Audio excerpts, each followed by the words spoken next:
Arkadaşlar merhaba. Distrak kanalındasınız. Birlikte Flight Simulator 2024'ün kariyer modunu oynuyoruz. Bir arkadaşın isteği üzerine uzun bir süreden sonra Cessna videosu çekeceğim. Cessna'nın otopilot ayarlarından ve uçağı manuel uçurmaktan yakındığı için neyi nasıl yapması gerektiğini anlatacağım.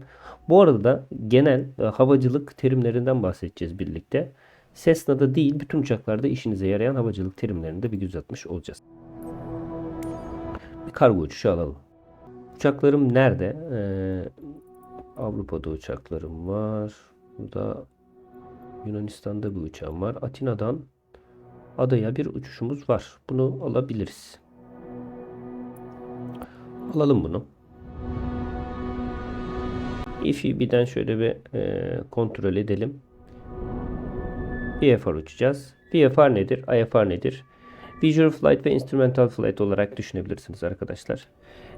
VFR görerek uçtuğumuz bir uçuş. Bunu daha önce anlatmıştım. IFR'da instrumental uçağın tamamen enstrümanlarını kullanarak yaptığımız uçuş şekli.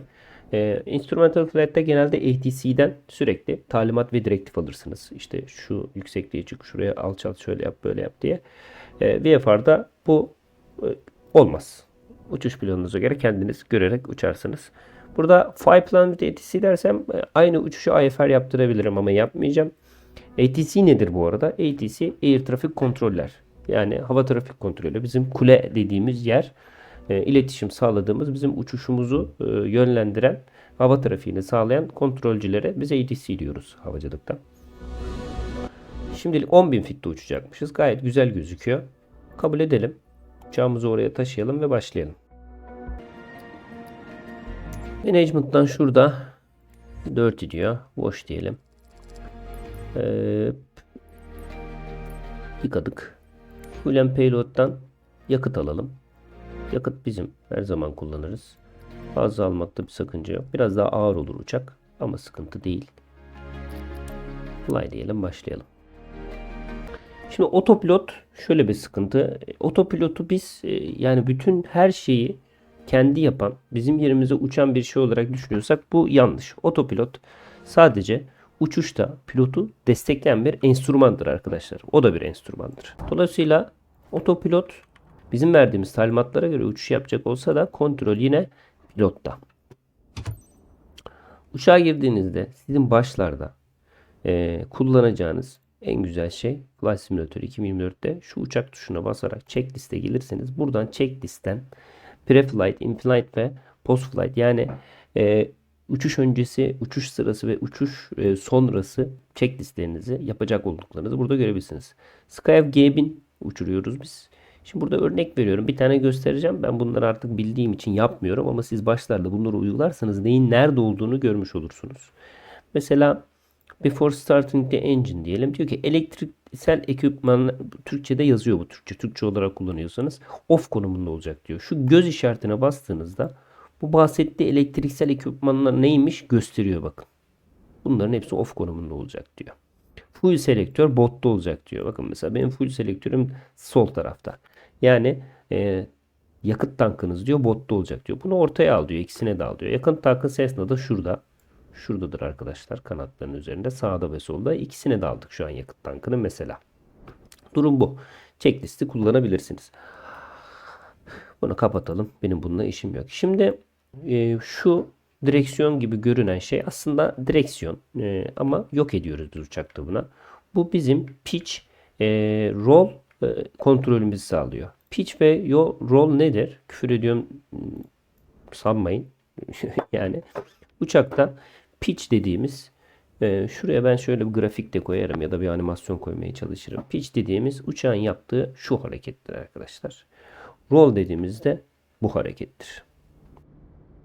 Dolayısıyla pitch yapmak için elevatör trim dediğimiz uçakta mesela sol analoğu ben yukarı oynattığımda gördüğünüz gibi elevatör trim aşağı iniyor. Aşağı oynattım yukarı. Bu ne işe yarıyor? Şimdi ben sol analog stick'imi aşağı doğru çektim. Elevatör trim yukarı kalktı. Şuradan rüzgar gelip şuna vurduğunda ne olacak? Kuyruk aşağı doğru, burun yukarı doğru kalkacak. Fizik kullanarak uçağın kalkışını sağlayacağız. Sağ sol rol yaparken de şöyle yaptığımda sola bastım şu an mesela. Buraya rüzgar aşağıdan vuracak. Buraya da yukarıdan vuracak. Dolayısıyla uçağın sola doğru bir hareket yapmasını, gövdesinin dönmesini sağlayacak. Yav dediğimiz şekilde rudder'la kullanılıyor. Aynı şekilde şöyle sağa bastım. Karşıdan rüzgar vurdu. Şuraya. Kuyruğu sola doğru ittirdi. Dolayısıyla uçağın gövdesinin sağa doğru bir dönüşünü yapmamız sağladı. Uçakta kullandığımız temel hareket sistemi bu. Açalım şimdi uçağımızın bir startup'ını yapalım.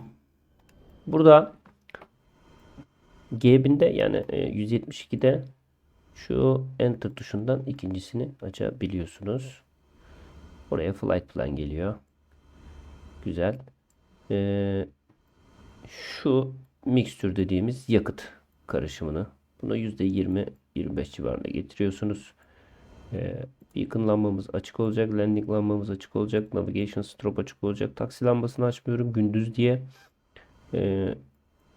Pitot heat'imiz açık olacak. Cabin power'ımız da gece açıyoruz. Bu şekilde çalıştırabiliyoruz. Burada dikkat etmeniz gereken yani işinize yarayacak olan her uçakta bakabilirsiniz. Burada mesela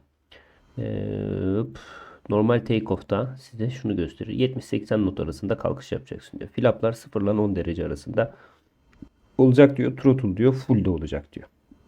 Kalktıktan sonra da flapları diyor yukarıya al. İnişte de mesela normal bir iniş yaparken de 65-75 knot arasında ineceksin diyor. Bu kadar. Mis. Bakın şurada da flap şeyi vermiş. Bilgisi vermiş. 110 knot'un 110 knot'un altındayken 10 derece flap alacaksın diyor. Full flaplara diyor 85 knot'un altında alacaksın diyor. Şimdi bunlara uymazsanız işte flaplar açıkken izin verilen hızı aştın diye size uyarı veriyor. Ağzım keçe gibi oldu. Langır langır langır konuştum ardını satayım. Hadi çalıştıralım artık şunu da. Şimdi az önce bahsetmiş olduğum pitch, yav ve roll pozisyonlarında uçağı autopilotla nasıl yönlendireceğimizi dil sürçmesi şu alandan yönlendiriyoruz. Bunu göstereceğim size yukarıda. Şimdilik taksimizi isteyelim ve kalkalım. Ben Yoke'yi kapatıyorum arkadaşlar uçuşlarda. Zaten Yoke'yi kullanmıyorum yani. Şu park freni açıyorum ve gideceğiz. Taksi görüntüsü aldık. Sol analog tuşuna basıp bıraktığınızda mavi bir pattern açıyor. Takside bunu kullanıyoruz. Ama yukarıda kullanmayacağız. Neden kullanmamamız gerektiğini de göstereceğim yukarıda. Yoğun bir rüzgar yoksa 9 RPM civarında motor gücüyle kalkış yaptıktan sonra 9 RPM'de taksinizi yapabilirsiniz.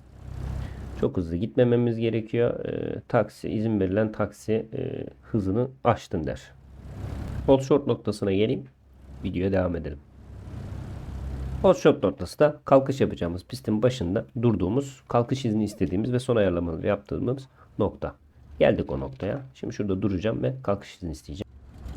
Otomatik ATC kullandığımız için biz yani ATC neydi? Air Traffic Controller yani kuleyle iletişim otomatik sağladığımız için frekans değişikliklerini, transponder ayarını vesaireyi otomatik yapıyor. Biz bunlara dokunmamız gerekmiyor arkadaşlar. Daha böyle gerçekçi bir uçuş deneyimi için tabii ki manuel olarak girebilirsiniz. Ama o kadar da değil yani şu anda ben onunla uğraşmıyorum. Transponder dedim. Transponder nedir? Transponder uçaklarda radar kontağını, radar iletişimini sağlayan bir enstrüman. O da çok önemli bir araç. Transponder da size bir SCAV kodu verir. SCAV kodlarının işte acil durum kodları vesaire verir ama size de bir kod atar ATC. Genelde ATC ile IFR uçtuğunuzda. Bu SCAV kodu sizin radarla iletişim sağlarken kullanacağınız kod olmuş oluyor. Sizi o kodla takip eder. SCAV kodunu da buradan işte XPDR ve IDENT kısmından girebiliyoruz ama biz IFR uçsaydık bunu da otomatik girecekti. Şu an öyle bir durum yok ama bilin diye onun da açıklamasını yapmış oldum. Şimdi bize burada ne dedi? QNH 1020 dedi. Gördünüz mü? QNH. QNH ne? Barometric pressure ayarı. Yani barometrik basınç ayarınızı yapmanız gereken bir değer verdi size. Şurada barometric pressure. Yani bunları öğrendiğinizde diğer uçaklarda yerleri farklı olsa da neyi ne şekilde ayarlamanız gerektiğini, hangi bilgi ne işe yarıyor öğreneceksiniz. Şimdi barometric pressure'ımız bize kaç verdi? 1020 verdi. Şimdi ben 1020 olarak bunu ayarlayacağım. 29.92 INHG diye farklı bir birim veriyor bana. Ama şurada HPA olarak QNH veriliyor. ATC tarafından. HPA olarak şurada yazıyor 1013 ama 1020 olması lazım. Şuradan çevirerek onu ben 1020'ye getiriyorum. Bakın 1020'ye alırken şuradaki yükseklik değeri artıyor, görüyor musunuz? Basınca göre, hava basıncına göre gerçek yüksekliğimizi ayarlamaya yarıyor. Şuradan da görebiliriz onu zannedersem. Bakayım. Flight plan'a geldim. Kalkış pistimiz Weather dediğimizde vermedi. Normalde burada şey veriyor. QNH'imizi burada da veriyor. Hava ya tıkladığımızda. QNH'imizi de ayarladık. Kalkış iznimizi de aldık. Kalkacağız. Flap açmayacağım. Flapsız kalkacağım.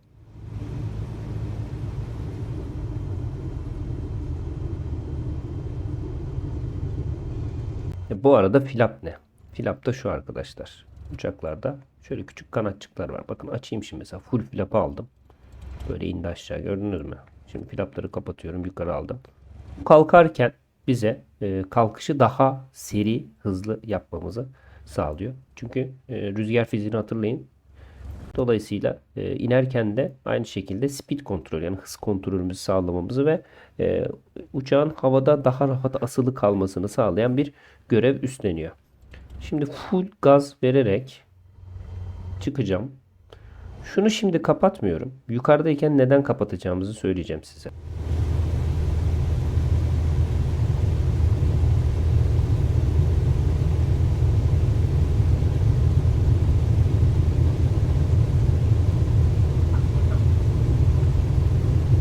Hafif burnu yukarı aldım. 70 knot civarında kalktım. ATC dedi ki güney departure'ına devam et dedi. Devam ediyoruz zaten. Şimdi burada 10.000 fitte uçacağız. Altitüdümüzü 10.000 fite ayarlıyorum. Aşağıda ayarlanır bunlar ama bilerek ayarlamadım. Yukarıda göstermek için size. Şimdi şu mavi olan patterni de kapattım. Neden olduğunu söyleyeceğim şimdi size. Şöyle sola doğru dönüşümü yaparken ayarlayayım ben. Mavi patterni kapattım çünkü bakın Flight Directory açtım şurada. Tamam mı arkadaşlar? Flight Directory açıyorum. 10.000 fite ayarladım. Buradan navigasyon, bakın şurada bir tane pattern çizdi bana. Gördünüz mü şu pembe patterni? Peki benim patternim nerede? Önümde. Buradaysa burada nasıl oluyor? Mor pattern şurada bir yerde. Burada mavi patterni takip edersem nasıl olacak? İşte olmayacak. O yüzden mavi patternle işiniz yok. Siz enstrümanınızı kullanarak devam edeceksiniz. Dolayısıyla autopilotu açıyorum. Açtım. Roll modunu aldım dedi. Autopilot açık dedi. Şuradaki yeşiller autopilotun şu anda ne yaptığını gösterir size. Roll modundayız. Yani biz kendimiz sağ sol yapabiliyoruz uçağı. GPS modunu yakalattırmak için nav modunu açıyoruz. Heading modunu da, heading selektör modunu açarsak da şuradan mesela bir heading seçelim. Şu mavi göstergeyi görüyorsunuz. Şunu. Ben mesela sağ tarafa doğru çektim onu. Heading'i 120'ye aldım. Otopilotum açık. Heading'i açtığım anda 120'ye dönecek uçak. Bakın şimdi. Hop 120'ye doğru dönmeye başladı. Heading modu bu işe yarıyor. Heading'i 360 derece kompas üzerinden, pusula üzerinden 360 derece olarak düşündüğünüzde sizin bir derece seçtiğinizi ve ona göre uçağın gideceğini düşünün. Heading modda gidiyorum şu anda. Şimdi ATC dedi ki benim hava sahamı terk ediyorsun ve dedi radyo frekansı değişikliği dedi. Onaylandı dedi. Tamam. Bunu otomatik yapacak. Şimdi yükseklik ayarı. Şimdi roll kısmında heading'i gösterdim. Roll kısmında bir ayar daha var. Navigation. Navigation modu şu GPS'teki sizin girmiş olduğunuz flight planı takip eder. Şimdi biz 10.000 feet'i seçmiştik. 10.000 feet'te yapabileceğim iki çeşit yükselme var. Birincisi vertical speed'i açarım. Ben derim ki şu anda mesela dakikada 1000 feet çıkıyormuş. Nose up ve nose down diyerek ben bunu böyle bakın burnu indirebiliyorum. Şu pembe olan otopilotun verdiği talimat, sarı olan da sizin uçağınız. Yukarı çıkıyorum. Gördüğünüz gibi yükseklik kazandırabiliyorum. Bu birinci yöntem. İkinci yöntem flight level change. Flight level change'e bastığınızda Bastım. Bakın 93 notta giderken 93 nota sabitledi. 93 notta giderek benim yüksekliğimi 10.000 fite çıkaracak. Dolayısıyla hızı 93 nota sabitlemeye çalıştığı için burnu o şekilde tutmaya çalışacak. Fiziksel olarak burun yukarıya kalktığında hızımız hep düşüyor. Burun aşağı doğru inerken de hızımız hep artıyor. Yerçekimi kaynaklı olarak. Şimdi ama ben daha hızlı yükselmek istiyorum. Kolay. Şöyle yaparsınız. Şimdi ben Flight Level Change'i kapattım. Hızı düşüreceğim. Biraz gazı da azaltalım. Şöyle 75'lere doğru düştüğünde Flight Level Change'i açtım. Full throttle veriyorum şimdi. 76 nottayken full gaz verdim. Dolayısıyla artık 76 notta tutacağı için daha fazla burnu yükseltebilir. 90 notta tutmak için burnu biraz daha alçaltması gerekiyordu aşağı doğru. Yani pitch kısmını biraz daha aşağıda tutması gerekiyordu ki hızı 90'da tutsun. Şimdi 75'te tutacağı için burun daha yukarı kalkacak. O yüzden daha hızlı level kazanabileceğim. 75-76 not civarında çıkarken. Böyle. Heating modda mıydık? Biz heating moddaydık. Bakın şimdi şuraya doğru bir dakika 10.000 fit yanlış. Heating modda şöyle sola doğru heating'imi çekiyorum. GPS nav modunu açıyorum. Nav. Şimdi GPS'i daha yakalayamadı. GPS'imi henüz daha yakalayamadı. Nav modum açık, heating modum da açık. GPS yakaladığında heating modunu otomatik devreden çıkaracak. İkisi de açık olduğu için. Şimdi bu böyle gitsin. Tırmanmaya da devam etsin. GPS yakaladığında zaten geçtiğini gösterecek. Heating mode açık diyor. Autopilot devrede diyor. Flight Level Change'in de açık diyor. Şu anda bana. Bu arada Cessna'da G1000'de motor stres leveli 2700 RPM'dir. RPM motor devir hızımız. 2700 RPM'de eğer ayarlarda açıksa 2700 RPM ve üstünde uçağı kullanırsanız motor arıza verir. Hatta aşağı indiğinizde motor maintenance'ı yani motor tamiratına gitmeniz gerekebilir. Daha yüksek ayarlarda açıksa yapar bunu ama. Bahsetmiş olduğum şeye tekrar bakalım. Bakın mavi pattern nerede? Ben nereye gidiyorum? Çünkü şurada flight plan'a göre bana çizdiği pattern var. Ben GPS'in bana çizdiği pattern'e gideceğim. Bu arada GPS'i aktif etti, gördünüz mü? Şimdi artık heading mod kapalı. GPS aktif etti. Navigation moda göre uçacak. Dönüşünü GPS'e göre yapacak. Şimdi sağa doğru dönecek uçak mesela. Bakın şu çizgi ortaya doğru yaklaştığında sağa dönüşünü yapıp bunu şöyle yukarı noktasına alacak. Uçağın burnunu ok işaretine verecek. Gördüğünüz gibi dönüyor. Ben hiçbir şeye karışmıyorum. Heading ayarlamam da yok. Durum bu. Şimdi şu yükselmeyi biraz hızlandıralım. Alt R ve Num 6 tuşuna bas. Sol alt R ve Num artı tuşuna basarak simülatörü hızlandırabiliyorsunuz. Şöyle bir hızlandırayım ben. Hızlı hızlı çıksın. Eksi tuşuna basarak da yavaşlatabiliyorsunuz. Başka tuşta atayabilirsiniz kontrollerden ona. Bir 10.000 feet'e çıksın. Şimdi simülatörü eski konumuna getireyim.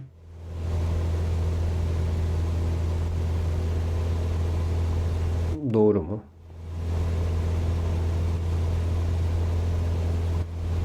Şuradan saniyeden bakabiliriz.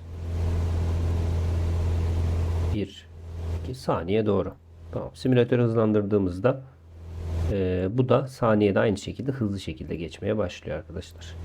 Böyle söyleyebiliriz. Şimdi 10.000 feet'e geldiğinde Flight Level Change modu değişecek. 2 tane arttırayım.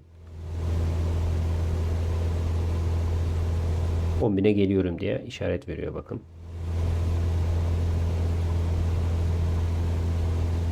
Şimdi ALTS modunu açtı. Bu ne demek? Yüksekliği sabit tutacak. Yani ben burada ayarladım ya 10.007'ye. 10.007 feet'e gelip altimetre sabitlemeyi alt modunu açtı otopilot. Artık 10.000 feet'te bizi tutmaya çalışacak.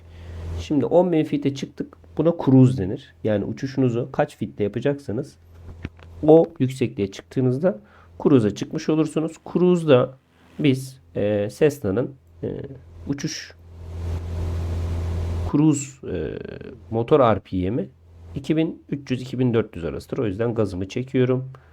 2300 RPM'e doğru getiriyorum.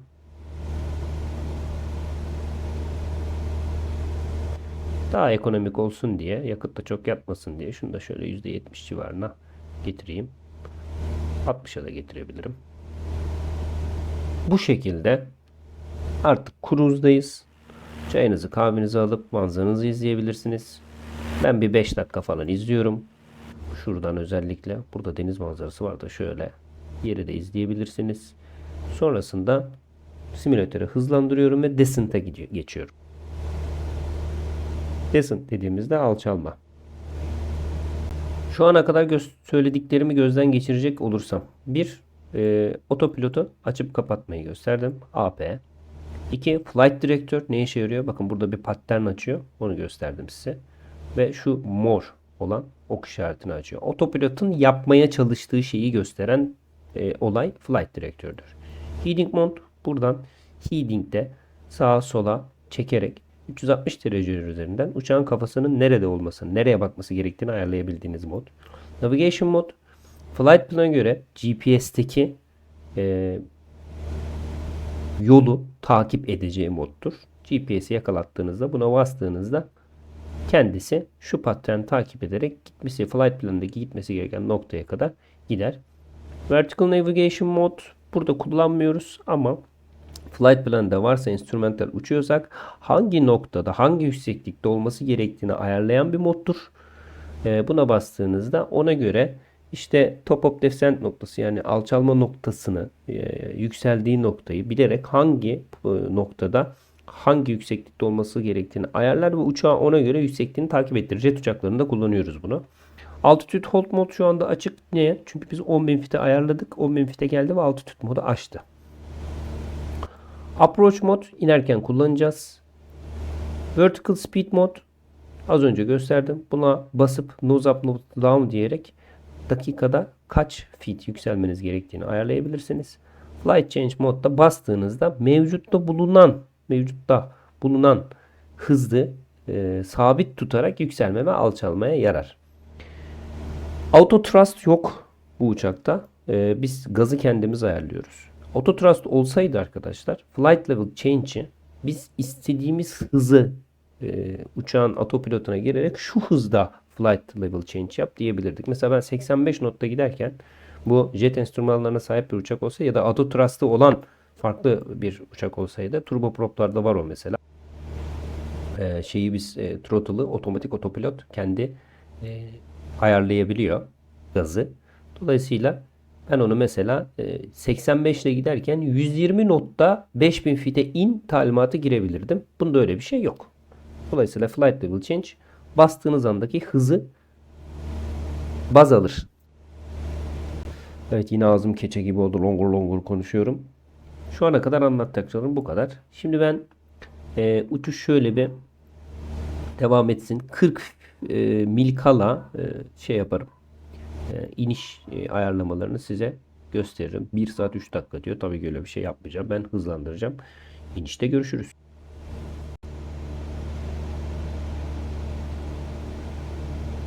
Deniz üstü köpürür ey canım rinnanay rinnanay uçağa da binsem götürür.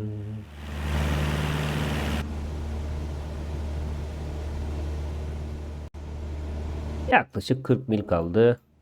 Şimdi şöyle yapalım. LGSR Santorini Havalimanı'nın runway 15'ine ineceğiz arkadaşlar. Şimdi burada iniş approach'umuzu seçelim. Nasıl seçeceğiz? Şurada flight plan'a FPL'ye bastığınızda görebilirsiniz. Buradan mesela şu açık kalabilir flight plan. Görebilirsiniz. Approach'a basıyorum. Process. Select approach diyor. Enter tuşuna basıyorum. Şimdi ben 15 pistine ineceğim. Şimdi RNAV ILS var mıymış burada? Yok. Arnav, Bordiyebey vesaire gibi inebilir. Ama siz Cessna'da yani vektörler kullanarak ya da Arnav değil genelde yani 10 görevi 9'unda size zaten visual indirecek. O yüzden 15'i visual seçiyorum. Seçtim. Vektörlerden mi gideceksin, stride mi gideceksin? Ben stride noktasına gideceğim. Yani en son final'a gelmeden önce düz noktasına uçacağım. Ondan sonra da final noktasına gideceğim diyorum. Örnek. Vektörlerden de gidebilirsiniz. Yani onu da bir uçuşta gösteririz. Ya da siz öyle uçun mesela. Enter'ladım. Load ya da activate diyor. Load dedim. Burada diyor ki işte yer şekillerini diyor bu diyor GPS'te diyor ben diyor herhangi bir şekilde garanti vermiyorum diyor yer şekillerinin arasından uçmayacağını diyor. Zaten deniz seviyesindeyiz, sıkıntı yok. Şimdi strike noktasına doğru approach'umuzu ayarladı. Gördüğünüz gibi. Sağ tarafa bakalım. Ne diyor? Bizim ayarladığımız şu anda approach'a göre şuradan strike noktasına gideceğiz. Bakın runway 21 burada. Bakın şimdi. Strike noktası şurada bir yerde. Yakınlaştırıp göstereceğim de gösteremiyorum. Niye? Çünkü şu çalışıyor mu? Şöyle yapabiliyoruz mu? Yapamıyoruz. Neyse yaklaştığında göstereyim. Şu anda strike noktasına doğru uçacak. Bana diyor ki strike noktasında diyor 2567 fitte olacaksın. Final'da da diyor 966 fitte olacaksın diyor. Söyledi zaten bana gördüğünüz gibi. Tamam, sıkıntı yok. Daha zamanımız var. Dolayısıyla şöyle bir şey yapacağım. Bana gösterdiği notada şöyle notada bu şekilde gidiyor. Start noktası şurası olacak o zaman. Chartlarda gösterdiği üzere şimdi şuradayız. Şöyle geleceğiz. Strike şurası. Heading'imiz mesela War 15'ten bakıyorum ben chart'a. 3500 feet'ti diyor. Yakalayacaksın diyor. Glide slope'a diyor gireceksin diyor. 3500 feet'te localizer'ı yakalarsın diyor. Ama her havaalanında da chart da olmuyor yani. Bunları göremeyebilirsiniz mesela. İşte ILS olan havalimanlarında genelde chart oluyor ama hepsinde böyle chart göstermiyor. Dolayısıyla visual ineceğiniz yerlerde genelde göstermiyor. Biz chart yokmuş gibi davranacağız şimdi. Ben start noktasını işaretledim ve oraya doğru gideceğiz. 2567 feet'te olacakmışız orada. Strike noktasına girdiğimizde 2567 feet'te olacağız. Şunu bir kapat sen. Hayır ya, iptal etme. Kapat kapat. Heh, şöyle. Tamam. Şeyi gösterecektim, unuttum. Ha bakın burada mesela hava koşullarını gösteriyor. Şurada air pressure QNH'imiz 1021'miş. 1021 olduğunu görebiliyoruz şeyde varacağımız havalimanında. Yani bunu 1021'e ATC ile iletişime geçtiğimizde o da söyleyecek zaten de 1021'e ayarlayabiliyoruz. İnmeden önceki yüksekliğimizi alsın.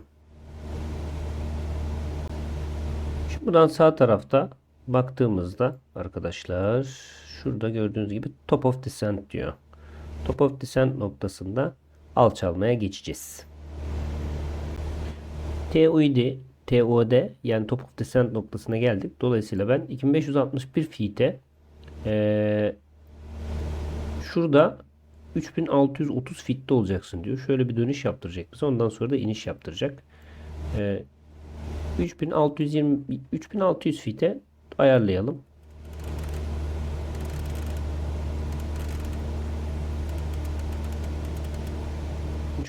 feet'e ayarladım. 80 knotta light level change.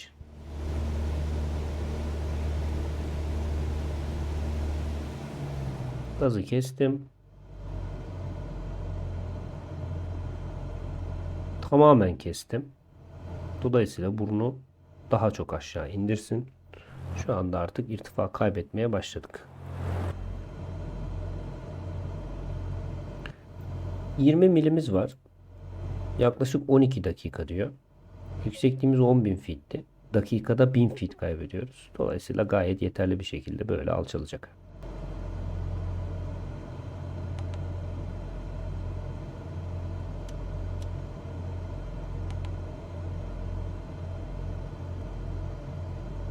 Şimdi activate approach dedim. Aktive ettiği için approach modunu biz approach'umuzda ne seçmiştik? Visual 15. Yani prosese geldim. Şuradan prosese activate approach deyip enter'a bastım. Dolayısıyla bizim seçmiş olduğumuz approach'ta şu strike noktasına şuraya şu anda gidiyor. Orada 1762 feet'te olacakmışız. Tamam. Yani aslında havaalanına gelip şöyle bir dönüş yapmamız gerekiyordu ama ben direkt strike noktasına atladım. Demek istediğim bu. Bunları yaparak siz de nasıl diyeyim, tecrübe ederek öğreneceksiniz arkadaşlar. Normalde işte siz normal mavi pattern takip edip buradan böyle gelip böyle dönecektiniz falan filan işler yapacaktınız. Normal prosedürü olsa da ben direkt approach'u aktive ederek strike noktasına flight plan'den uçuşu sağlattırıyorum. Ama 1762 feet'e inecekmişiz. Hemen düzenleyelim bunu. 1762'ye alalım.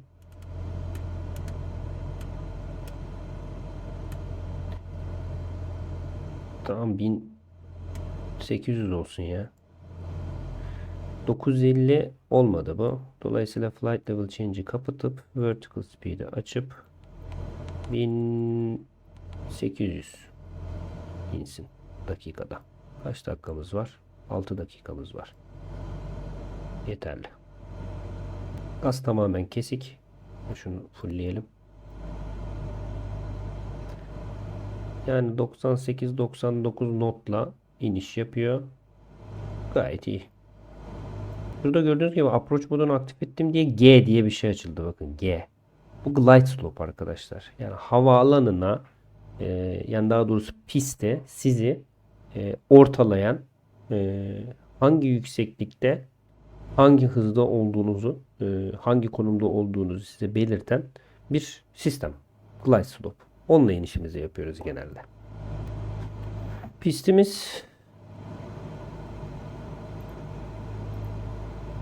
hangi piste iniyorduk? 15. 15 pistimizi heading'i 159. Şuradan CDI'ye basarak şunun course setting'i 152'ye alıyorum. 152. 152 de değil mi? 159 pardon. 159'a alıyorum. CDI'ye tekrar basıyorum ve GPS moduna geri geldim. İneceğimiz pistin kafasının, yani uçağın kafasının nereye bakması gerektiğini ayarladık. Piste visual'ımız var mı bu arada? Burada bir yerde havaalanı herhalde. Burada istediğimiz yüksekliğe indi uçak. Bakın şey açıldı. Kuleyle iletişime geç açıldı. 85-80 not arasındayız. Biraz gaz verelim. Is 12 miles northwest 1800 feet with kilo to land. Runway 15. 1021 dedi QNH'e. Gördüğünüz gibi 1021'e ayarlı. İniş iznimizi almış olduk. Runway 15 Cessna India. Erken indim ama olsun. Zaten şurada gösteriyor, bakın şu patternden gidecektik ama ben approach modunu açtığım için direkt flight plan'den şey aldı. Strike'a geçirmiş oldu. İşte visual'ım hala yok. Neresi acaba pist? Burada sağ tarafta bir yerde. Evet. 3 mil kalmış. Flap açalım bir tane. Daha rahat yavaşlasın. Şimdi şurada approach modumuzu açalım. Şimdi prosese gelelim. Proses. Activate vectors to final. Activate. Şimdi final noktasına bize gördüğünüz gibi uçuracak. Bakın final noktasına bir flight director pattern çizdi. Oraya çekecek. Approach modumuz açık. Glide slope belirdi. Her uçuş ayrı bir deneyimdir. Uçtukça öğreniyorsunuz bunları. Ben başlarda bunları nasıl yapıyordum? Komple manuel uçuyordum. Joystick'le. Şimdi şuradan altitude modumuzu da kapatacağız. Nerede altitude mod? Burada. Pardon, kapattık. Approach modumuz açtık. Glide slope'umuz tam ortada. Şu anda altitude modumuz kapalı olduğu için herhangi bir şekilde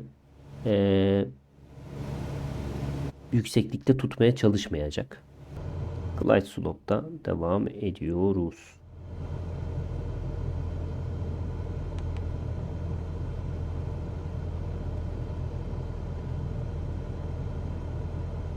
Cessna India Lima Zulu, did you copy? Kapı. Clear to land runway 15, Cessna India Lima Zulu.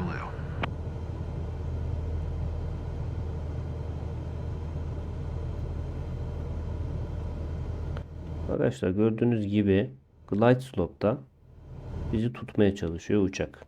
Ama biraz aşağıda olmamız gerekiyor. Biraz yükseğiz. Şöyle. Glide position yanıp sönüyor. Approach modum açık. Navigation kapalı. Heading kapalı. Altimeter kapalı. Flight direktörüm açık. Bu şekilde yaklaşmaya devam ediyoruz. Kaç knotta iniyordu uçak? Normal landing. 60-70 arası in diyor. Tamam. 85'in altında full flap'a kadar inebiliyorduk. Hatta bir flap daha açalım. Bir fincan çayla uçuşu bitirmiş oldum.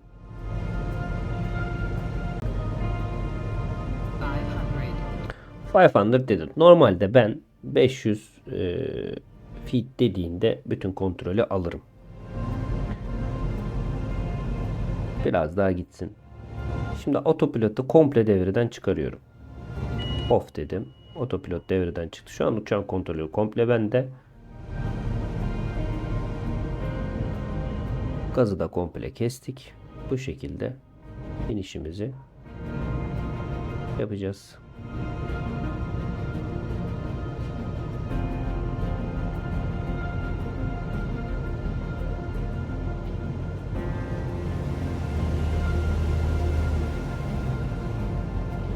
Sonda bir gaz verdim.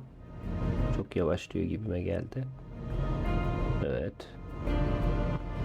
Güzeliz.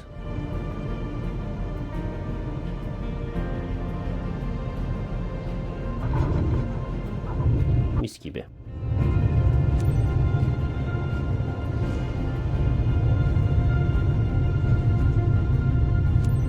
Cessna India Lima Zulu exit runway when able. Böyle yaparak yavaşlattık. Şimdi flight direktörü artık açabilirim. Şurada dur diyor bana. Buradan da taksi yaptırıp park ettirecek. Güzel uçuştu arkadaşlar ha. Taxiway. Bir sonraki taksi yolundan dön dedi. Dönelim. 118, 05 for Cessna India Lima Zulu. Taksi isteyelim. Cessna Papa Hotel, India Lima Zulu.